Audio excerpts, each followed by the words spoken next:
Урматтуу коллегалар, көптөгөн сөздөр айтылып атат.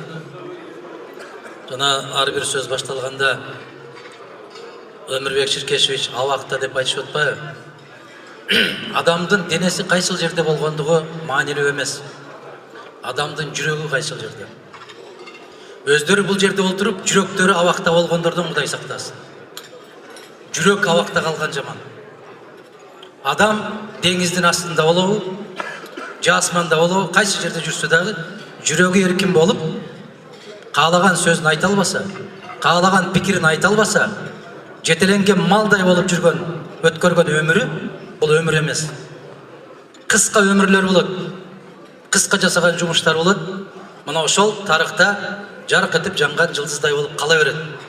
Ошондуктан жанагы абакта жатат, аякта жатат, биякта жатат дегендерди мен айтам да, адамдын жүрөгү эркин болсо, ал жашоонун рахатын сезе берет. Кайсыл жерде экенине карабастан. Мен баарыбызга кааларым ушул: жүрөгүбүз эркин болсун.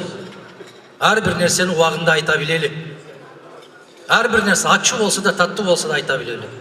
Мына ошол көз ирмемдердин турган жашоо бул жашоо. А калганы жаныбарлар деле жашай берет. Курсагы тойгон жерде, суу ичкен жерде, жакшы жаткан жерде жашай берет.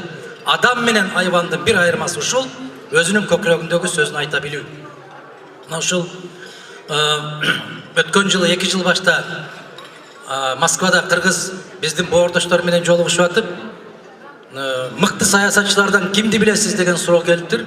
Бүгүнкү күндө дейт, эч ким жакпайт сизге, кимди мыкты саясатчы деп билесиз дейт. Мен айттым, бул Ишембай Кадырбеков менен Өмүрбек Текебаев. Саясатчымын деп жүргөндөр көп. Алар көп, бүгүнкү күндө аябай саясатчылар көп Кыргызстанда. Серепчилер да көп.